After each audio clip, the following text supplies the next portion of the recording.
Hello friends. आज के इस वीडियो में मैं आपको बताने वाला हूं कि कम बजट में आप कैसे एक सुंदर सा प्यारा सा सपनों का घर बना सकते हैं। बहुत सारे लोग हैं जिनका घर बनाने का बजट बहुत कम है, लेकिन उनको घर बनाना है। जिनके पास घर नहीं है, बजट ज़्यादा नहीं है, तो आज मैं इस वीडियो में उनको बताऊंगा कि आप कम बजट में कैसे घर बना सकते हैं।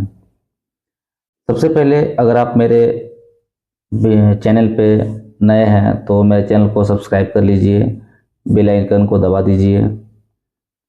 इससे क्या होगा कि इन फ्यूचर में जो भी मेरा वीडियो आएगा बैंकिंग रिलेटेड या मोटिवेशनल रिलेटेड या पेरेंट्स स्टूडेंट्स रिलेटेड, तो आपको नोटिफिकेशन मिलेगा। मैं उलूल जलूल वीडियो नहीं बनाता हूँ। मैं जो भी वीडियो बनाता हूँ वो आप लोगों के काम का ही वीडियो बनाता हूँ। तो आज का यह जो वीडियो है, मैं सिर्फ और सिर्फ उन भाइयों के लिए बना रहा हूँ जिनके पास घर नहीं है और उनका बजट बहुत ही कम है। तो मैं आज बताऊंगा कि एकदम से कम बजट में आप अपना सपनों का घर कैसे बना सकते हैं। तो मैं शुरू करता हूँ। एकदम अगर आपके पास समय है तो स्थिर होकर कागज़ कलम लेकर बैठ जाइए। समझ लीजिए कि आपके सामने एक बैंकर बैठा हुआ है और आपको समझा रहा है। आप मोबाइल में या यूट्यूब में कुछ ऐसा नहीं देख रहे हैं। आपको जो यह इंफॉर्मेशन देने जा रहा है वह एक बैंकर देने जा रहा है, कोई यूट्यूबर नहीं है। ठीक है, तो एकदम निश्चिंत हो जाइए। समय लेकर थोड़ा सा इत्मीनान से आप बैठ जाइए, एकदम शांत होकर देखिए। वीडियो पूरा होने के बाद मैं उम्मीद करता हूँ कि आप अपने आप को वेल इन्फॉर्म्ड माने कि अच्छा महसूस कीजिएगा। आपको सारी बातें मैं डिटेल्स में बताऊंगा। तो शुरू करते हैं। घर बनाने के लिए पहले एक ज़मीन की ज़रूरत पड़ती है। ज़मीन, तो ज़मीन आप अपने सुविधा अनुसार कहीं पर एक ज़मीन देख ले, 1 कट्ठा 1.5 कट्ठा या 2 कट्ठा का। ज़मीन जो है वो वास्तु होना चाहिए।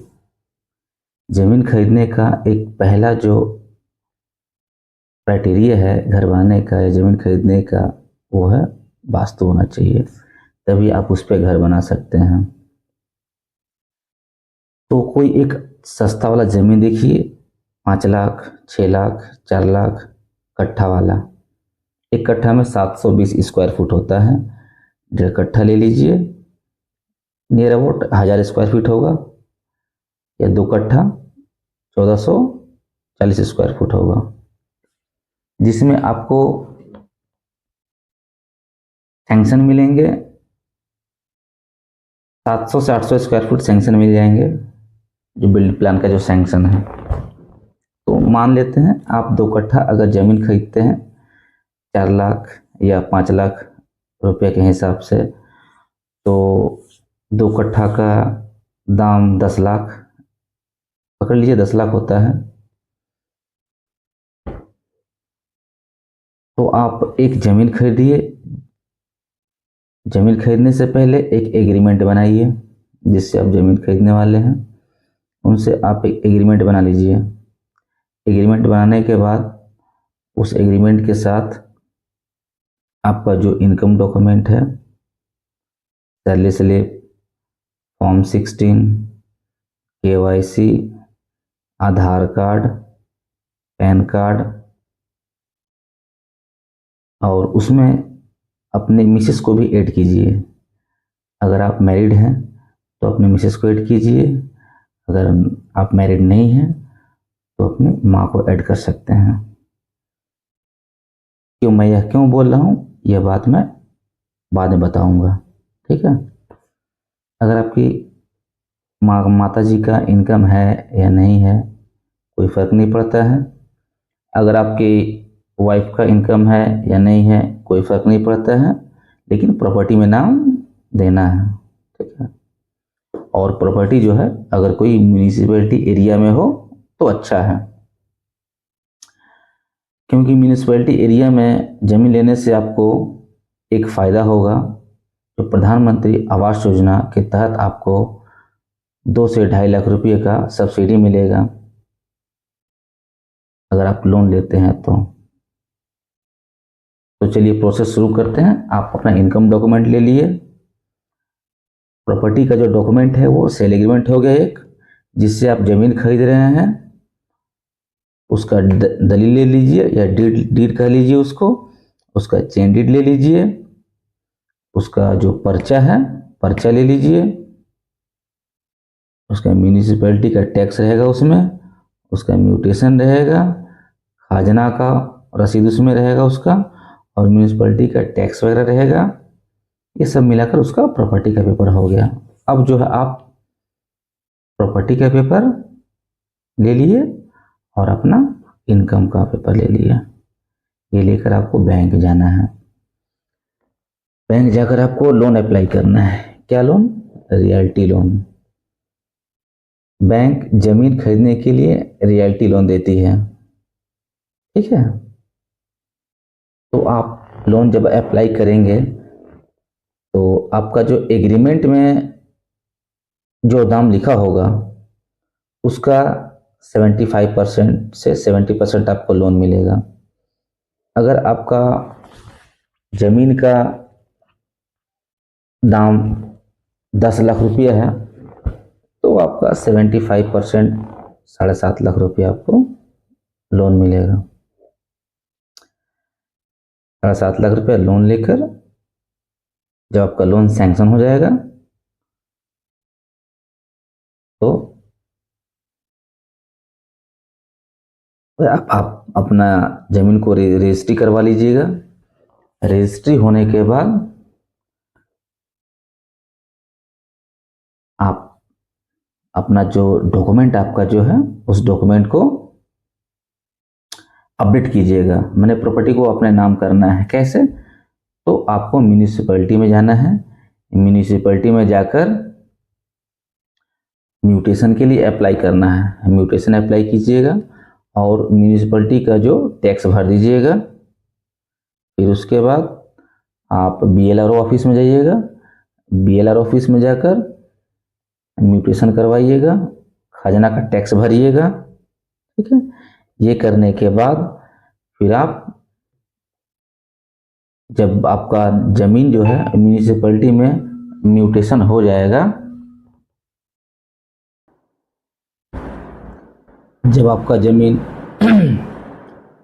म्यूटेशन हो जाएगा मतलब म्यूनिसिपैलिटी में आपके नाम से वह ज़मीन रजिस्ट्री हो जाएगा, पर्चा जब आपका नाम पे आ जाएगा, जैसे बीएलआरओ में जब आप जो पर्चा पे अप्लाई किए थे उस पर्चे में आपका नाम आ जाएगा, तब आपके पास क्या क्या डॉक्यूमेंट आ गया? आपका म्यूटेशन आ गया, अब आपका म्यूनिसिपैलिटी का टैक्स आपके नाम पे आ गया, पर्चा आपके नाम पे आ गया, खजाना का टैक्स आपके नाम पे कटने लगा। लेकिन जब आप लोन लिए हैं तो दलील तो आपका यानी डीड जिसको बोलते हैं वो तो बैंक में जमा है, ठीक है ना। तो उसका एक जेरोक्स कॉपी या सर्टिफाइड कॉपी घर में रखिएगा, ठीक है। ये आपको काम लगेगा। कब काम लगेगी? जब आप प्लान का जो घर का जो प्लान आप बनाने वाले हैं, जब आप घर का प्लान बनाने जाइएगा तो डीड का जेरोक्स लगता है। फिर उसके बाद आपका जो प्रॉपर्टी का जो डॉक्यूमेंट है, म्यूटेशन वगैरह, खजना वगैरह, ये सब लगता है, ठीक है। तो ज़मीन आपके नाम पे हो गया। उसके बाद आपको क्या करना है? एक एस्टीमेट बनाना है। क्या एस्टीमेट? आप जो घर बनाने वाले हैं उसका एक एस्टीमेट बनाना है, 1 तल्ला या 2 तल्ला, जैसा कि मैंने पहले कहा है कि कम बजट में एक छोटा सा घर आपको बनाना है, तो ग्राउंड फ्लोर ही लेते हैं। अगर ग्राउंड फ्लोर आप लेते हैं जिसमें 2 रूम हो, 2 रूम बाथरूम वगैरह मिलाकर अगर आपका 1000 स्क्वायर फुट होता है या 800 स्क्वायर फुट होता है तो आपका एस्टिमेट होना चाहिए नियर अबाउट 1600 रुपये से 1800 रुपया प्रत्येक स्क्वायर फुट का कंस्ट्रक्शन का खर्च है।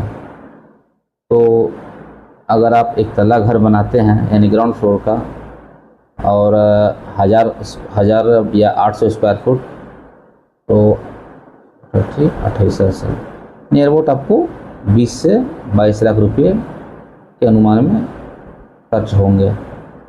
20 लाख के अंदर ही हो जाना चाहिए।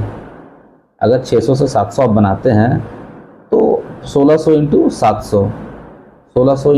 700 आप मल्टीपल कीजिए तो आप एस्टिमेट बना लिए। आपके पास म्यूनिसिपैलिटी का जो प्लान है वो सैंक्शन हो गया, आपका पर्चा हो गया, म्यूटेशन आपके नाम पे हो गया।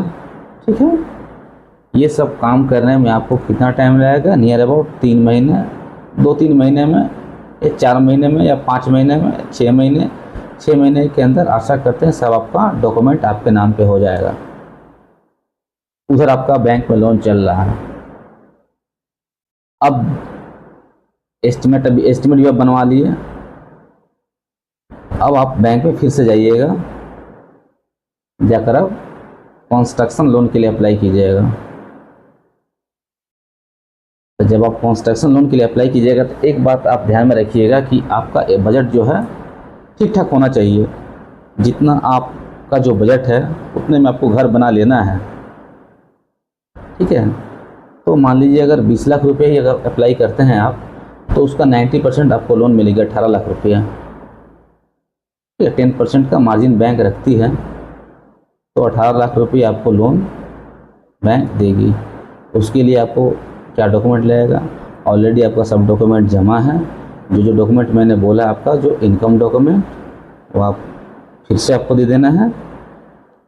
और प्रॉपर्टी का डॉक्यूमेंट में आपका सैंक्शन प्लान जो मेन है, म्यूटेशन आपका रहना चाहिए, म्यूनिसिपैलिटी का टैक्स आपके नाम पे, उधर पर्चा हो गया BLRO का और खाजना का टैक्स, ये सब। और डीड तो बैंक में जमा है, डीड का जेरोक्स में रहता है, दे दीजिएगा। आधार कार्ड, पैन कार्ड। लोन 2 आदमी के नाम से सैंक्शन होगा। एप्लीकेंट में आप रहिएगा क्योंकि आपका इनकम है, इसलिए आप एप्लीकेंट में रहिएगा। को एप्लीकेंट में वाइफ रहेगी या माताजी रहेंगी। ठीक है, एक लेडीज़ को इसलिए लेना है क्योंकि जब तक एक लेडीज़ नहीं रहेगा लोन में तब ये प्रधानमंत्री आवास योजना के लिए वो एलिजिबल नहीं होगा। तो प्रधानमंत्री आवास योजना का लाभ लेने के लिए आपको एक महिला एप्लीकेंट का होना जरूरी है। ठीक है, जिससे कि आपको 2 से 2.5 लाख रुपया आपको सब्सिडी मिलेगा। अब जब आप लोन अप्लाई कीजिएगा, लोन अप्लाई करने के बाद 2 से 3 किस्त में आपको पैसे मिलेंगे। जैसे जैसे आपको पैसे मिलेंगे वैसे वैसे आपको घर का प्रोग्रेस करना है। अब अगर आपको लगे कि नहीं मैं तो कुछ मैंने इंटीरियर, अगर आप घर में इंटीरियर करवाना चाहते हैं तो याद रहे इंटीरियर का भी खर्च जो है 2-2.5 लाख रुपया होगा। वो भी पहले ही वो आपको उसमें ऐड कर देना है। इंटीरियर का जो खर्च है, इंटीरियर का जो लोन अमाउंट है, जो बैंक कितना सैंक्शन करती है ये भी मैं आपको बता देता हूँ। आपका जो बजट होता है घर का, जो घर का कंस्ट्रक्शन का जो बजट है, मान लीजिए 20 लाख रुपये है तो उसका 25% रुपये तक ही बैंक अपना इंटीरियर डेकोरेशन के लिए ही देती है लोन। तो अगर आपको इच्छा है कि मैं घर में इंटीरियर करवाऊँगा तो उसका भी एस्टिमेट जब लोन अप्लाई करते वक्त ही आपको दे देना है, बाद में नहीं देना है, याद रखिए। ठीक है, इंटीरियर के लिए बैंक अलग से लोन नहीं देती है। आपको इंटीरियर का जो एस्टिमेट है at the time of application, loan application, आपको उसमें डालना है ऐड करके। तो अगर मान लीजिए 20 लाख रुपये आपको घर बनाने का था खर्च और 2.5 लाख या 3 लाख या 5 लाख रुपया, टोटल हुआ 25 लाख। तो 25 लाख का 90% आपको लोन बैंक देगी। तो हो गया। इसके बाद क्या करना है, अब जब आपका घर बनकर तैयार हो जाएगा तब बैंक इंटीरियर का पैसा आपको देगी कि आप इंटीरियर कीजिए, ठीक है। तो उसके बाद आप इंटीरियर कीजिएगा। तो क्या हुआ, कितना रुपये में आपका घर बना? 10 लाख रुपये का आप ज़मीन लिए थे और 20 लाख रुपये का इधर आप लोन लिए, होम लोन 30 लाख रुपया। मोटा मोटी 30 लाख रुपया में आपका जो घर बनेगा वो देखने लायक बनेगा। ये कम नहीं बोलेंगे, थोड़ा सा ज़्यादा ही है, लेकिन आप इससे भी कम में लोन ले सकते हैं। 1 कट्ठा की जगह 2 कट्ठा की जगह आप 1 कट्ठा भी वहाँ ले सकते थे, और यहाँ 25 लाख की जगह आप 15 लाख भी लोन ले सकते थे। तो आपका 15-20 लाख रुपया में भी घर आराम से बन जाएगा। आज के डेट में अगर आप कोई पुराना घर खरीदने जाइएगा 2 कट्ठा में 1 तल्ला, तो कम से कम आपको 40 लाख रुपये से कम नहीं मिलेंगे। लेकिन यहाँ पर आपने कितना में घर बनाया, कितना में घर बनाया आप? 20 लाख 25 लाख में आपका घर बन गया। यानी जो आप बना बनाया घर खरीदते हैं और आप एक नया घर खरीदते हैं, उसमें कम से कम 30% से 40% का मार्जिन का डिफरेंस होता है। तो दोस्तों, आशा करता हूँ कि मेरा जो ये वीडियो है आपको अच्छा लगा होगा, समझ में आया होगा। और एक बात मैं मिस कर दिया, जो आपका रियल्टी लोन चल रहा था, जो आपका रियल्टी लोन वो जो चल रहा था, उसके बाद फिर आप कंस्ट्रक्शन के लिए अप्लाई किए, तो रियल्टी लोन 7.5 लाख रुपये आपका चल रहा था, और आप जो कंस्ट्रक्शन के लिए 20 लाख रुपये अलग से जो भी अप्लाई किए, ठीक है, तो वो जो रियल्टी लोन था उसका रेट ऑफ इंटरेस्ट ज़्यादा था होम लोन से। तो जब आप होम लोन जब अप्लाई कीजिएगा तो वो रियल्टी लोन बंद हो जाएगा। बंद होने के बाद उसका जो आउटस्टैंडिंग, जो उसका लोन अमाउंट जो बचा हुआ रहेगा, ठीक है, वो अमाउंट आप जो नया वाला लोन जो अप्लाई कीजिएगा वो वाला बंद होकर ये इसमें ऐड हो जाएगा। ऐड होकर एक लोन आपका चलेगा, मिल जाएगा, उसको बोलेंगे home loan. Home loan for construction of new house, ठीक है। तो एक लोन चलेगा, और जो न्यू होम लोन का जो rate of interest realty loan से वो कम होगा। और जो मैंने शुरू में बोला था कि मैं क्यों बोल रहा हूँ कि एक महिला को ऐड करना चाहिए, वो प्रधानमंत्री आवास योजना के लिए। याद रहे, जब भी आप लोन अप्लाई करने जाएं बैंक में, होम लोन कंस्ट्रक्शन के लिए, रियल्टी के लिए नहीं, जब आप ज़मीन खरीदने जा रहे थे तो उस समय रियल्टी लोन के लिए प्रधानमंत्री आवास योजना एप्लीकेबल नहीं है। जब आप होम लोन अप्लाई कीजिएगा तो उससे पहले, होम लोन अप्लाई करने से पहले आप प्रधानमंत्री आवास योजना के पोर्टल पर जाकर आप प्रधानमंत्री आवास योजना के लिए आप एप्लीकेशन दीजिएगा, आप या अप्लाई कीजिएगा। उसका एक PDF निकालिएगा, 7 पेज का होता है, उसको निकाल कर आप लोन एप्लीकेशन फॉर्म के साथ बैंक में जमा कीजिएगा, तभी वो मान्य होगा, तभी आपका वो लोन प्रधानमंत्री आवास योजना के तहत वो माना जाएगा। प्रधानमंत्री आवास योजना पाने के लिए क्या क्या क्राइटेरिया है? प्रधानमंत्री आवास योजना पाने के लिए आपका क्राइटेरिया है कि आपका प्रॉपर्टी जो है म्यूनिसिपैलिटी में होना चाहिए। प्रॉपर्टी का जो वैल्यू है 35 लाख से कम होना चाहिए, और आपका होम लोन अमाउंट जो है 25 लाख या 25 लाख से नीचे होना चाहिए, और आपका इनकम जो है 9 लाख रुपया तक होना चाहिए। 9 लाख रुपये से ज़्यादा होगा तो आप होम लोन के लिए अप्लाई नहीं कर पाइएगा। अगर आप सिंगल अप्लाई कीजिएगा, सिंगल पुरुष या मेल पर्सन, अगर आप मेल पर्सन सिर्फ अकेले आप अप्लाई करते हैं तो आप वह प्रधानमंत्री आवास योजना के लिए वो एप्लीकेबल नहीं होगा। एक महिला कैंडिडेट मैंने आवश्यक है, ठीक है।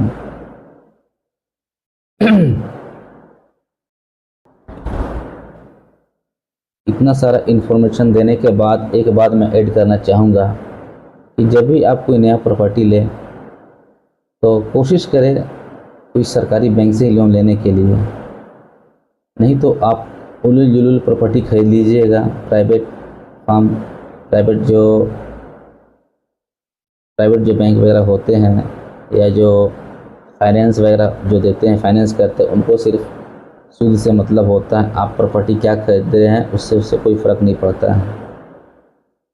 और ख़ासकर अगर होम लोन लेना होगा, अगर आप प्रॉपर्टी खरीदना चाहते हैं तो पहला प्रेफरेंस आप स्टेट बैंक ऑफ इंडिया को ही दीजिएगा। ठीक है, क्योंकि एसबीआई प्रॉपर्टी को अच्छे से जांच कर तब लोन देती है। क्योंकि एसबीआई का पहला प्रेफरेंस है कि कस्टमर का इंटरेस्ट, कि जो कस्टमर जो चीज़ खरीद रहा है वो एक्चुअली वो जेन्युइन है कि नहीं। वह एक या दो लॉयर से उसको वेरिफिकेशन अच्छा से करवाती है, ताकि भविष्य में आपको कोई नुकसान ना हो। क्योंकि एसबीआई पहले कस्टमर का इंटरेस्ट देखती है, उनको सिर्फ ब्याज से मतलब है, ऐसा नहीं।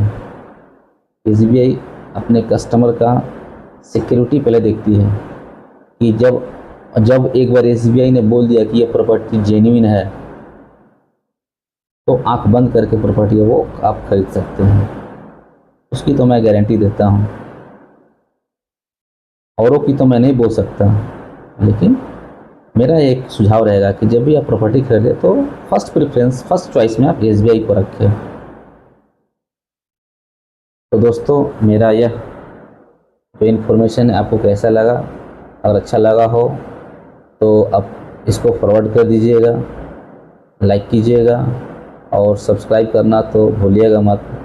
क्योंकि बहुत सारे इन्फॉर्मेशन गैदर करके इकट्ठा करके आपके लिए इतना वीडियो बनाता हूँ। तो शेयर भी कीजिएगा दोस्तों को, जिससे औरों को भी लाभ हो। आशा करता हूँ आपको मेरा यह वीडियो देखने के बाद पूरी बातें क्लियर हो गई होगी। ठीक है, तो आज के लिए बस इतना ही। फिर मिलेंगे नेक्स्ट वीडियो में, कोई मोटिवेशनल वीडियो लेकर मैं आऊँगा या कोई बैंकिंग रिलेटेड वीडियो। तब तक के लिए टाटा, बाय बाय।